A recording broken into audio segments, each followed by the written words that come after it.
राजधानी दिल्ली के जहांगीरपुरी का सी ब्लॉक जिसको कोई भी नहीं जानता और जो शख्स जानता है वहां पर फैले अतिक्रमण और गंदगी की वजह से वह जाना पसंद नहीं करता। आज जो दिल्ली की राजनीति है वो जहांगीरपुरी के इस सी ब्लॉक के ऊपर की जा रही है, क्योंकि यहाँ पर एक शोभा यात्रा के दौरान पथराव हुआ और यहाँ हिंसा फैली। ये राजनीति इतनी यहाँ पर फैल चुकी है कि अलग अलग पार्टियों के बड़े बड़े दिग्गज नेता यहाँ सी ब्लॉक के छोटे से मुद्दे को लेकर एक बड़ा मुद्दा बना रहे हैं और कहीं ना कहीं लगता है किसी साजिश को अंजाम भी दे रहे हैं। तो इसी विषय पर चर्चा करने के लिए आज हमारे साथ हाईकोर्ट के एडवोकेट अनिल कोहली है और साथ में अलायंस फॉर ह्यूमन राइट्स संस्था के अध्यक्ष खलील अंसारी है। इनसे बात करते हैं। सबसे पहले खलील जी, मैं आप जी से बात करना चाहता हूँ। खलील जी, ये बताइए, जो यहाँ पर लगातार डेमोलिशन हो रहा है, लगातार पिछले 6 दिन से यहाँ पर जो रहने वाले लोग हैं वो रातों को नहीं सो पा रहे हैं, क्योंकि यहाँ 2 समुदाय के बीच में झगड़ा हुआ। ये झगड़ा किस हद तक ठीक था और कहाँ लापरवाही रही जो ये विवाद बना, और क्या लग रहा है जो जनप्रतिनिधि है यहाँ पर किस तरह की राजनीति कर रहे हैं, बताएं। देखिए, सबसे पहले तो सभी देशवासियों को आदाब, मेरा नमस्कार। और मैं सबसे पहले ये कहना चाहूँगा, जैसे जिस दिन हनुमान जयंती के दौरान पर शोभा यात्रा निकाली जा रही थी और उस दिन दंगे हुए, पथराव भी हुआ और काफ़ी लोगों को चोटें भी आई, नुकसान भी हुआ, कई पुलिस वाले भी घायल। तो ये सरासर कहीं ना कहीं बड़ा एक जो हुआ ये कहीं ना कहीं गलत था और ऐसा नहीं होना चाहिए था।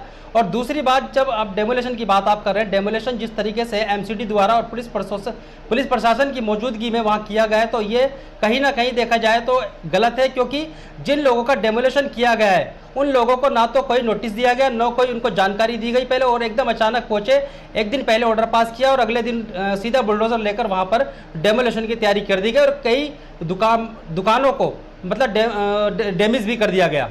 अनिल कोहली, मैं ये जानने की कोशिश चाहता हूँ कि कल जब बुलडोजर वहाँ पर चल रहा था, तमाम जेकेएस न्यूज की टीम वहाँ से लगातार ग्राउंड जीरो से रिपोर्ट दिखा रही थी, लेकिन कहीं ना कहीं सुप्रीम कोर्ट के आदेश हुए कि यहाँ पर जो कार्रवाई है उसको रोक दिया जाए, लेकिन लगातार बुलडोजर चलता रहा। कितना सही है और क्या लगता है इसमें क्या कुछ कानूनी कार्रवाई जो नगर निगम है उसके ऊपर, अधिकारियों के ऊपर की जा सकती है? जी, मैं आपको इसमें ये बताना चाहूँगा कि जो सुप्रीम कोर्ट के ऑर्डर होते हैं वो सर्वमान्य हैं।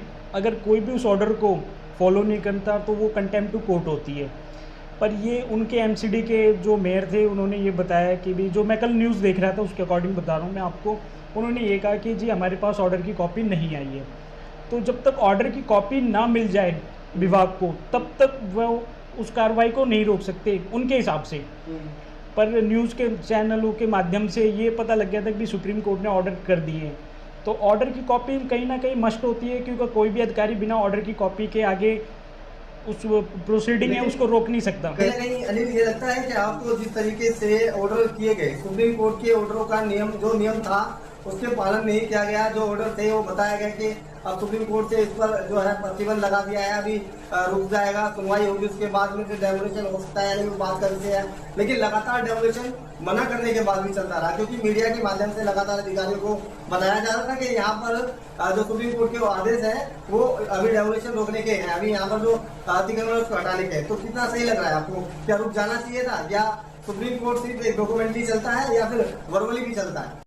जी, वर्बली तो ऐसा कुछ नहीं है। जब तक कि आप वहाँ से ऑर्डर की कॉपी जब तक डिपार्टमेंट को ना रिसीव हो जाए, तो उससे जब तक डिपार्टमेंट उस चीज़ को कार्रवाई को नहीं रोक सकता, क्योंकि वर्बली केवल सुनना होता है और ऑर्डर की कॉपी मस्ट होती है। तो ऑर्डर की कॉपी ज़रूर डिपार्टमेंट को मिलनी चाहिए। अगर डिपार्टमेंट को मिल गई ऑर्डर की कॉपी, अगर उसके बाद भी कोई कार्रवाई करता है तो उससे वो कंटेम्प्ट टू कोर्ट बनती है और डिपार्टमेंट पे कार्रवाई हो सकती है। खलील जी, आपके माध्यम से अगर बताया जा रहा है कि आपने पिछले कई वर्षों से लगातार अतिक्रमण को हटाने के लिए शिकायत पत्राचार दे रहे हैं, लेकिन अभी तक नहीं हटाया गया, लेकिन अचानक ये हिंसा हुई और हिंसा के ठीक 6 दिन बाद ही रात को ऑर्डर की और सुबह डेमोलिशन हो गया और वहां से अतिक्रमण हटाया गया। कितना सही था ये हटाना? क्या लग रहा है कि इसकी हिंसा जो हुई है उसका बदला लिया गया है, या फिर एमसीडी की मंशा ये थी कि यहाँ का अतिक्रमण को हटाया जाए? देखिए, सबसे पहले तो मैं आपको बता दूं, आजकल डिजिटल ज़माना है और जिस तरह से सुप्रीम कोर्ट का ऑर्डर सुबह 10:50 पर ऑर्डर हुआ और डेमोलेशन को रोकने की बात सुप्रीम कोर्ट की तरफ से साफ हो चुकी थी। तो आजकल डिजिटल ज़माने के अंदर जब चेन्नई तक एक ऑर्डर पहुंच सकता है, तो दिल्ली में सुप्रीम कोर्ट है और जहांगीरपुरी का जो इलाका है वो भी दिल्ली में पड़ता है। तो दिल्ली में पहुँचने में सबसे बड़ी बात है कि इतना समय क्यों लगा, क्योंकि आज कल डिजिटल प्लेटफॉर्म के माध्यम से भी ऑर्डर पहुँचाया जा सकता था और व्हाट्सएप के माध्यम से भी ऑर्डर पहुँचाया जा सकता था, अधिकारी से बातचीत भी की जा सकती थी, लेकिन वो ऑर्डर नहीं पहुंचा। 10:50 पर सुप्रीम कोर्ट की तरफ से ऑर्डर किया और ऑर्डर के बाद 2 घंटे लगातार डेमोलेशन होता रहा। 12 दुकानों को तोड़ा गया, मस्जिद के आगे जो आगे का वो जो अतिक्रमण होता है उसको भी ढाया गया। लेकिन उसके बाद जो आगे कुछ 20 मीटर की दूरी पर एक मंदिर है, मंदिर पर जैसे ही डेमोलेशन करने के लिए बुलडोजर पहुंचता है तो वहां पर सुप्रीम कोर्ट की तरफ से एक लेफ्ट की नेता वहां पहुंच जाती है और बुलडोजर के आकर खड़ी हो जाती है और वहां पर बुलडोजर को वापस जाना पड़ता है। तो क्या लग रहा है, ये हिंसा के बाद जो निगम ने बड़ी कार्रवाई की है, ये क्या बदला लिया जा रहा था या डराया जा रहा था? लेकिन कहीं ना कहीं देखा जाए तो नगर निगम की तरफ से मकानों को नहीं तोड़ा गया। देखिए नसीम, मैं आपको सबसे पहले बता दूं, जिस तरह से यहाँ पर अतिक्रमण था, और ये अतिक्रमण आज का अतिक्रमण नहीं है, ये कम से कम 25 साल पुराना अतिक्रमण है। और 15 साल से दिल्ली में अगर माने तो भाजपा शासित एमसीडी की सरकार है। तो इस अतिक्रमण को सबसे बड़ी बात बता दूं, कुछ तो पहले 15 साल से पहले का अतिक्रमण था और कुछ भाजपा शासित एमसीडी के राज में भी यहाँ पर अतिक्रमण हुआ है। तो उससे पहले इस अतिक्रमण को क्यों नहीं ढाया गया, ये बात हमने ग्राउंड जीरो पर भी जाकर कही थी। लेकिन ये आज के अगर समय में मतलब डैमेज किया गया इन मकानों को या अतिक्रमण को, तो कहीं ना कहीं ये बदले की भावना तो इसमें दिखाई देती है। आप वकालत कर रहे हैं काफी लंबे समय से, सुप्रीम कोर्ट भी, हाई कोर्ट भी सब देख रहे हैं। जिस तरीके से यथाकथित जो कार्रवाई की जा रही थी उसको रोकने की बात कही गई सुप्रीम कोर्ट की तरफ से, तो जिस तरीके से डेमोलेशन किया, रात को ऑर्डर हुए, पूरा डेमोलेशन होना शुरू हो गया, तो क्या लगता है जो झुग्गी झोपड़ी में रहने वाले लोग हैं या वहाँ पर रोजगार चलाने वाले लोग हैं, क्या उनको जो है नोटिस देना जरूरी था? पहले उनको हटाने का समय देना चाहिए था। और जिस तरीके से अब यहाँ पे डेमोलेशन किया गया है, ऑर्डर होने के बाद भी लगातार तोड़ाई की गई, यहाँ पर जो अतिक्रमण हटा है, जो नुकसान उनका हुआ है, क्या उसकी भी भरपाई हो सकती है इसमें? नसीम जी, मैं आपको ये बताना चाहूँगा कि जो भी ऑर्डर होते हैं उसकी एक नोटिस की कॉपी अगर आप डेमोलेशन करने जा रहे हो तो आप उनके वहाँ पर दोगे जो जिनके द्वारा अधिक्रमण करा गया है, और एक एक कॉपी वो सर्व होगी। उसमें एक टाइमिंग होती है कि 15 डेज 10 डेज वो अपने हिसाब से विभाग देता है उनको वो टाइमिंग। अब वहाँ जो पहले कोई नोटिस दिया गया था नहीं दिया गया था, इसके बारे में तो मैं कुछ ज़्यादा जानता नहीं हूँ, पर जो कल मैंने वो न्यूज़ के चैनल से जो मेयर साहब थे वो ये बता रहे थे कि ऑलरेडी हमने पहले भी कई बार दे चुके थे। तो ये जो कार्रवाई उन्होंने करी थी वो कह रहे कि हमने पहले नोटिस दे चुके थे, उसके थ्रू हमने ये सारी चीज़ें करी थी। चलिए एनडीएमसी की जो कार्रवाई हुई है वो अलग है और सुप्रीम कोर्ट के ऑर्डर है वो अलग है। लेकिन सुप्रीम कोर्ट के ऑर्डर होने के बाद में जो अतिक्रमण हुआ, जिन लोगों का नुकसान हुआ, क्या उनकी भरपाई हो सकती है या कानूनी कार्रवाई? मैं तो नसीम जी एक आपको ये बताऊंगा, जो अतिक्रमण था वो पहले तो अनलीगल था। वहाँ पर वो क्या कहते हैं, गवर्नमेंट की प्रॉपर्टी थी, जो सड़क थी उसको घेरा हुआ था, और वहाँ पर क्या था, वहाँ पे एक कबाड़े का काम चल रहा था और बहुत सारे काम ऐसे थे जो अनलीगल चल रहे थे। उससे गवर्नमेंट को भी काफ़ी नुकसान हो रहा था और आने जाने वाले लोगों को भी नुकसान हो रहा था। ये सरकारों को सोचना चाहिए कि भी इस तरीके के अतिक्रमण होते क्यों हैं। कहीं ना कहीं सरकार का फेलियर होता है या प्रशासन का उसमें फेलियर होता है। कुछ लोग इसमें जो इस तरीके के कारण अतिक्रमण बढ़ते हैं और वो आगे चल के दिक्कत देते हैं, और जिससे कि भी बहुत सारी दिक्कतें होती हैं। खासकर तो आप रोड पे आप जाएंगे तो वहाँ ट्रैफिक जाम वगैरह काफ़ी ज़्यादा हो जाता है।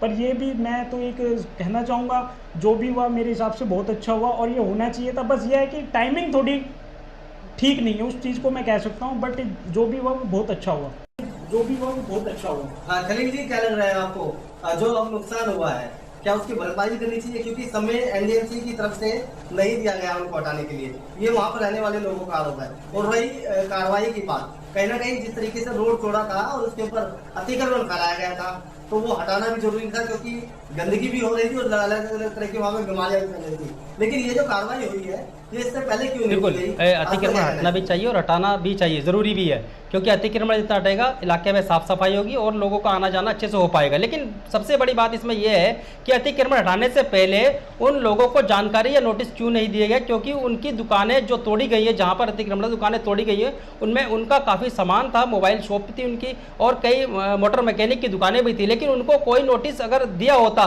तो शायद वो समय रहते अपना सामान निकाल लेते। जिस तरह रमज़ान के महीने में उनका नुकसान हुआ है और ईद भी करीब में ही है, तो कहीं ना कहीं लोग इस बात को लेकर बहुत दुखी हैं और बस सरकार से ये मांग कर रहे हैं कि हमें किसी तरह इंसाफ मिले। खलील, आज पूरी दिल्ली में आज यही डंका बज रहा है कि एनडीएमसी ने एक बड़ी कार्रवाई जहांगीरपुरी इलाके में की है। यहाँ के निगम पार्षद, यहाँ के एनडीएमसी के कमिश्नर, महापौर जो है, क्या उनके संज्ञान में यहाँ पर अतिक्रमण बड़े लेवल पर फैलाया जा रहा है? और कहीं ना कहीं सूत्रों के हवाले से मिली जानकारी के मुताबिक तो बताया ये भी जा रहा है कि जो यहाँ के एनडीएमसी के अधिकारी हैं या निगम पार्षद हैं, उनको ये जो यहाँ पर कबाड़े का काम करने वाले लोग हैं जिन्होंने अतिक्रमण फैलाया हुआ है, उनको लंबे अरसे से पैसा भी दिया जा रहा था कुछ।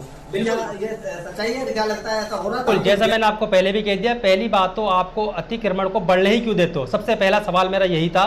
जब अतिक्रमण बढ़ जाता है फिर उसको तोड़ने की प्रक्रिया आप शुरू करते हैं, लोगों का नुकसान होता है, पुलिस भी तैनात की जाती है, एमसीडी भी तैनात की जाती है, वहाँ पर पूरी पुलिस कर्मचारी भी तैनात किए जाते हैं। लेकिन ये नुकसान रोकने के लिए अगर पहले अतिक्रमण को बढ़ावा ना दिया जाए तो इलाके में साफ सफाई भी रहे और लोगों का नुकसान भी ना हो।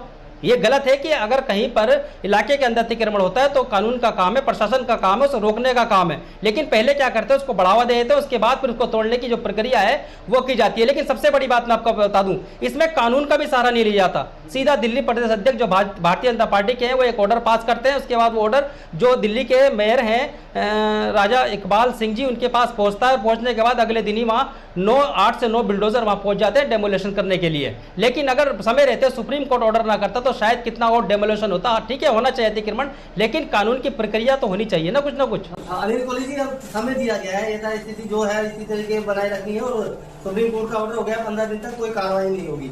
लेकिन कहीं ना कहीं जान मान की हानि तो हुई है, कहीं ना कहीं जो वहां रहने वाले लोग हैं उनका भारी नुकसान भी हुआ है। और ये जो नुकसान है सुप्रीम कोर्ट के ऑर्डर होने के बाद भी लगातार करते रहे एनडीएमसी द्वारा, क्या एनडीएमसी पर भी किसी कानून के तहत कार्रवाई बनती है किसी तरीके की? नसीम जी, मैंने आपको पहले ही बताया था, अगर वहाँ से ऑर्डर की कॉपी डिपार्टमेंट को अगर मिली है टाइम पे तो उस हिसाब से उन्होंने उसके बाद भी अगर कार्रवाई करी है तो कंटेम्प्ट टू कोर्ट बनती है, वो कोर्ट स्वयं संज्ञान में ले लेगी उस चीज़ को। बट अगर कहा जाए इस चीज़ के लिए कि भी वहाँ पर अतिक्रमण को एकदम हटाया गया, तो मैं एक बात ये कहना जरूर चाहूँगा कि अतिक्रमण अनलीगल था वहाँ पर। वहाँ जो था वो कबाड़े की आड़ में बोतलें वगैरह थी और जो उस दिन दंगों में उन बोतलों का यूज किया गया। अगर मान लो अभी भी दंगा होने लगे वहाँ पर तो क्या पता उन बोतलों से, उन कबाड़ों से पता नहीं क्या क्या चीज़ें और कितने लोग घायल हो सकते थे। भी बोतलों का यूज़ हो रहा था, उसमें बम बनाए जा रहे थे, क्या बनाया जा रहा था, बहुत सारी चीज़ें वहाँ की जो पब्लिक है उन्होंने बताई वो चीज़ें। तो वहाँ वो चीज़ें हटाना बहुत ज़रूरी था जिससे कि जान माल का खतरा हो सकता था। और यह है कि भी गवर्नमेंट ने थोड़ा जो सरकार है, एनडीएमसी जो भी है यहाँ पर, उन्होंने भी कार्रवाई करी, पर उसको थोड़ा पहले कर लेते तो ज़्यादा बेस्ट होता। के अनुसार उनको नोटिस नहीं दिया गया, जब तक नोटिस ना दिया जब तक डेमोलिशन नहीं होता, इस बात से सहमत है? कोई भी ऑर्डर जो पास होता है उसमें टाइम लगता है, उसमें क्या जो जस्टिस होती है। 10:50 मिनट पर ऑर्डर पास हो चुका था, उसके बाद भी डेमोलिशन चला, तो कोर्ट की तरफ से मेल भी क्या होगा गया होगा कहीं ना कहीं अधिकारी को, एनडीएमसी को।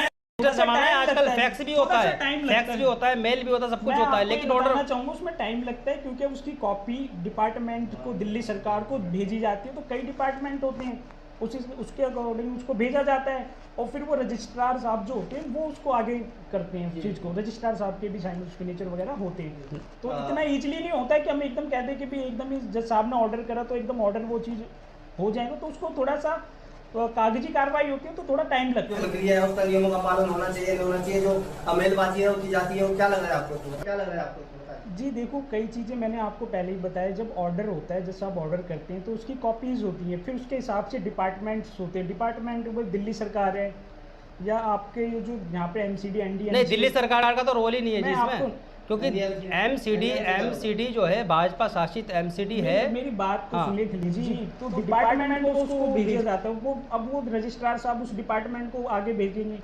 तो डिजिटल करने के लिए भी तो वहाँ कागजी कार्रवाई करेंगे पहले। किस डिपार्टमेंट को भेजा जाएगा? हाँ। डिपार्टमेंट तो एमसीडी है, एमसीडी को भेजा जाएगा, डेमोलेशन एमसीडी कर रही है। लगता है कि इसमें एनडीएमसी ने पूरी लापरवाही की है, तरीके से लापरवाही की गई है इसमें। और ये जो जिस तरह से लोगों के मकान, जिस अतिक्रमण को जिस तरीके से ढाया गया है वो सरासर गलत है, क्योंकि उनको एक समय देना चाहिए था, उनका एक समय टाइम तय करना चाहिए था कि एक नोटिस देकर कि इस दिन आपका अगर सामान नहीं खाली करेंगे तो अतिक्रमण को ढाया जाएगा। और सबसे बड़ी बात इसे बता दूं, 16 अप्रैल को दंगे हुए, दंगों के बाद ही आपने चौथे 5वें दिन इस कार्रवाई को अंजाम दे दिया। तो कहीं ना कहीं जो लोग वहाँ पर रह रहे हैं, हिंदू भी रह रहे हैं, मुसलमान भी रह रहे हैं, जो 30-30 साल से लोग रहते हैं और 20 मीटर की दूरी पर मंदिर भी है, मस्जिद भी एक साथ, और मंदिर में लोग मुस्लिम भी आते हैं, हिंदू भी आते हैं, और मस्जिद में भी इसी तरह हिंदू मुस्लिम जाते हैं और सब मिलजुल कर वहाँ पर भाईचारे से रहते हैं। लेकिन ये जो 16 अप्रैल के दंगे हुए, इस दंगों के बाद वहाँ लोगों के दिल में कहीं ना कहीं मनमुटाव तो पैदा हो गया है।